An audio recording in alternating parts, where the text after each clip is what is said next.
A push-in or push-out shot is a camera technique in which the camera moves closer or away from the subject or the character in the focus. It's one of the most popular techniques in cinematography, and we have witnessed it countless times, often not realizing it's a push shot. Now let's look at one of the most iconic push shots in cinema and what it achieves. It's from Alan J. Pakula's All the President's Men, shot by Gordon Willis, who also shot The Godfather. Take the opening scene of The Godfather for instance. It begins with an extreme close-up of Bonacera as he explains the violence his daughter was subjected to. I gave her freedom, but I taught her never to dishonor her family. She found a boyfriend, and an Italian. She went to the movies with him. She stayed out late. I didn't protest. The camera slowly tracks backwards, revealing the presence of Vito Corleone and his office. It's a push-out shot. The scene we are about to look at juxtaposes the opening of The Godfather. Here's the context of the scene. Investigative journalist Bob Woodward is trying to get in touch with a person named Kenneth Dahlberg as a part of his investigation of the infamous Watergate scandal, having just found his contact information. It begins with Woodward taking his desk and making a phone call to Dahlberg. As he sits, we are exposed to the noisy and chaotic office around him.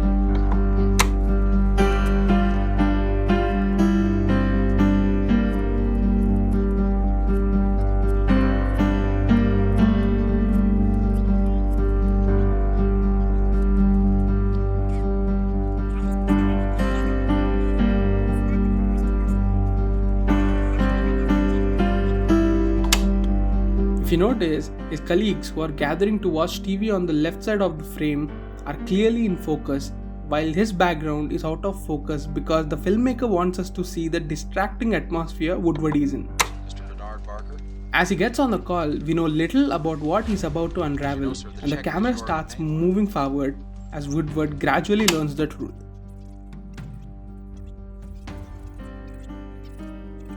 The scene is nearly 6 minutes long and continues to push forward as Woodward gets closer to the truth.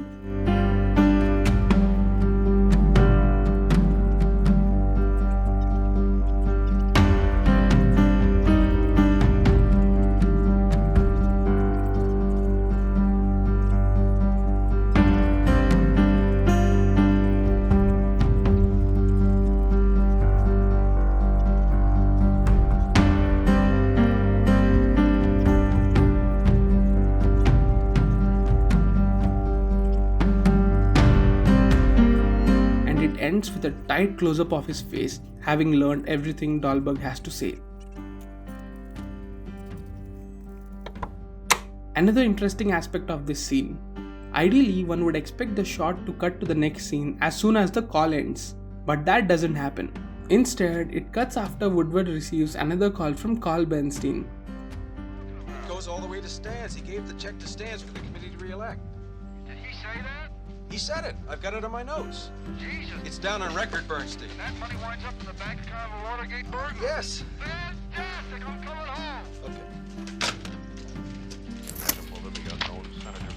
Bernstein is the one who informed Woodward about Dahlberg earlier.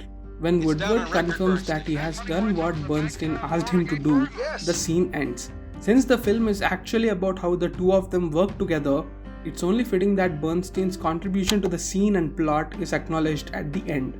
While The Godfather's opening scene starts with a very personal account of Bonacera's tragedy, it opens with his face. And as the tragedy slowly becomes an issue that Vito Corleone has to resolve, his presence is gradually revealed. But in All the President's Men, it's the opposite. We get closer to Woodward as he keeps learning information.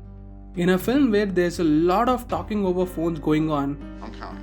1, 2, 3, 4, 5, 6, 7, 8, 9, 10.